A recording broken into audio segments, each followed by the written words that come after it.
Welcome sa Tagalog Horoscope, ang iyong gabay sa pang-araw-araw na buhay. Hatid namin ang pinakadetalyadong horoscope na magsisilbing gabay mo sa pera, trabaho, pag-ibig, kalusugan, at swerte. Naway magtagumpay sa buhay ang lahat ng ating tagapakinig at subscribers sa buong mundo. Maraming salamat sa pag-subscribe at tanggapin ang siksik, liglig, at umaapaw na biyayang hatid ng Tagalog Horoscope. Ito ang iyong pang-araw-araw na horoscope para sa Libra para sa Marso 27, 2025. Sa pagsikat ng araw ngayong Marso 27, pagnilayan mo ang banayad na patnubay ng universo na gumagabay sa bawat hakbang mo. May isang hindi nakikitang kamay na humahawak sa iyo, umaakay sa direksyon na makakabuti sa iyong pag-unlad. Sa araw na ito, may natatanging pagkakataon kang sumalamin sa iyong emosyon, sa iyong mga koneksyon, at sa lalim ng iyong pag-unawa sa sarili mo at sa iba. Bagaman likas sa iyo ang pagiging palabiro at masayahin sa mga tao sa paligid mo, ngayon ay isang magandang pagkakataon upang yakapin ang kahinaan, buksan ang iyong puso, at hayaan ang tunay na emosyon na dumaloy. Sa pamamagitan nito, makakamit mo ang mas malalim na pang-unawa at mas tunay na koneksyon sa iyong mga mahal sa buhay. Maaaring maramdaman mo ang bahagyang pagkabalisa habang lumilipas ang mga oras ng araw. Ito ay isang paalala na ang iyong isipan ay may napakalakas na impluwensya sa iyong mga kilos at desisyon. Ang paraan ng iyong pag-iisip ay may kakayahang hubugin ang iyong katotohanan. Ang positibong pananaw ay maaaring magdala ng kasaganahan at kaligayahan, samantalang ang pag-aalinlangan at takot ay maaaring humadlang sa iyong pag-unlad. Sa tuwing makakaramdam ka ng pag-aalinlangan, huminto saglit at pag-isipan kung ano ang tunay na dahilan nito. Ano ang mga paniniwalang naglalagay sa iyo ng limitasyon? Ano ang mga pangyayaring humubog sa iyong mga takot? Sa halip na ituring ang mga pagkakamali o pagkabigo bilang mga hadlang, tingnan ang mga ito bilang mga mahalagang aral na nagpapalakas at nagpapatalino sa iyo. Walang tunay na kabiguan, kundi mga pagkakataon lamang upang matuto at lumago. Kung may mga bagay kang pinagsisihan mula sa nakaraan, hayaan mong magsilbi ang mga ito bilang inspirasyon upang gumawa ng mas matalinong desisyon sa hinaharap. Sa araw na ito, bigyan mo ang iyong sarili ng pahintulot na yakapin ang bawat karanasan, mabuti man o hindi, at gamitin ito bilang gabay sa iyong patuloy na paglalakbay. Ang araw na ito ay puno ng pambihirang balanse ng enerhiya.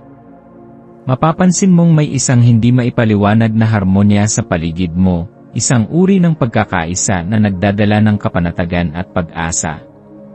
Ang ganitong uri ng enerhiya ay bihira, kaya't samantalahin mo ito upang masusing pagnilayan ang iyong mga relasyon, sa pamilya, sa mga kaibigan, at higit sa lahat, sa iyong sarili. Ano ang papel ng mga taong ito sa iyong buhay? Ano ang naiaambag mo sa kanila? Ang pagiging mabuti at mapagbigay sa iba ay hindi kailanman nasasayang, kaya't ipagpatuloy mo ang pagpapakita ng kabaitan, kahit sa maliliit na paraan.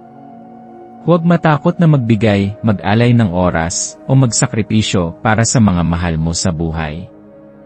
Minsan, ang pinakamaliit na kilos ng kabutihan ay may pinakamalalim na epekto. Hindi mo kailangang laging magpakita ng matitinding emosyon upang maipadama ang iyong pagmamahal. Kahit simpleng pakikinig, pagbibigay ng oras, o pagpapakita ng malasakit ay sapat na upang patibayin ang ugnayan mo sa iba. Ang araw na ito ay isang paalala na ang tunay na halaga ng isang tao ay hindi nasusukat sa kung gaano siya kayaman o kasikat, kundi sa kung paano niya pinapahalagahan at minamahal ang mga tao sa paligid niya. Ang pakiramdam ng koneksyon sa mga tao sa paligid mo ay magbibigay ng dagdag na sigla at inspirasyon sa iyo. May angkin kang kakayahang makipag-usap ng epektibo at maunawaan ang damdamin ng iba. Gamitin mo ito upang mapalalim ang iyong ugnayan sa mga taong mahalaga sa iyo. Huwag kang matakot ipahayag ang iyong tunay na nararamdaman, ang pagiging bukas sa emosyon ay hindi kahinaan, kundi isang tanda ng tunay na tapang.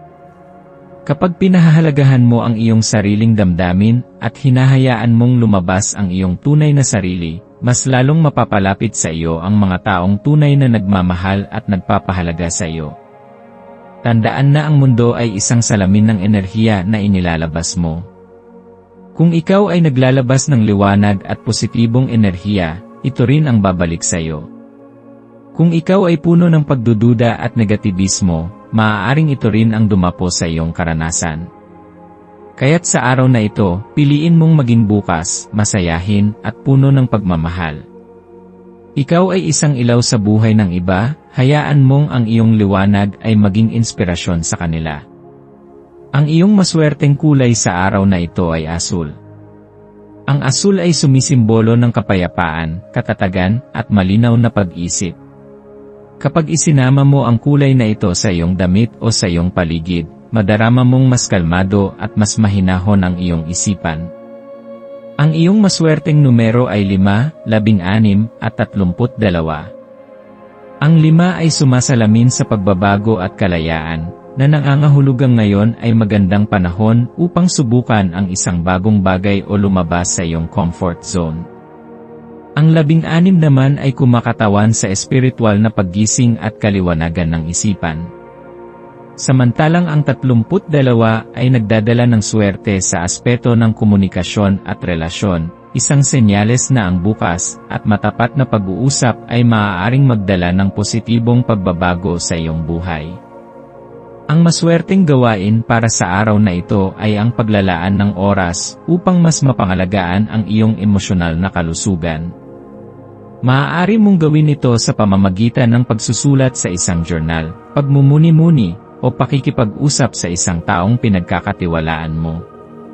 Ano man ang iyong piliing gawin, tiyakin mong ito ay makakatulong upang mapalaya ang bigat ng iyong loob at magdala ng mas positibong pananaw sa iyong buhay. Sa pagtatapos ng araw, pagnilayan mo ang lahat ng mga natutunan mo. Alalahanin na sa bawat pagsubok, sa bawat damdaming lumitaw, at sa bawat desisyong ginawa mo, ikaw ay patuloy na lumalago at lumalakas. Ang araw na ito ay paalala na hindi mo kailangang maging perpekto upang maging masaya. Ang tunay na kasiyahan ay matatagpuan sa pagtanggap sa sarili, sa pagmamahal sa iba, at sa patuloy na paghahanap ng balanse sa buhay.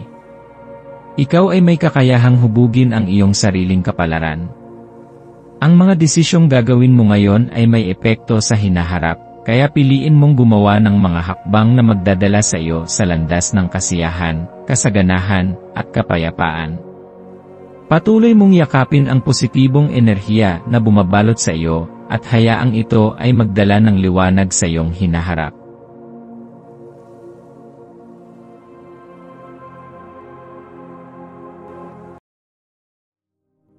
Tayo ay magkaroon ng kaunting sandali upang ipagdasal ang lahat ng mga dalangin ng ating mga subscribers, na sana'y matamo nila ang kanilang mga pinapangarap sa buhay, magandang trabaho, mabuting kalusugan, payapa at masayang pamumuhay, at siksik, liglig at umaapaw na biyaya at kayamanan.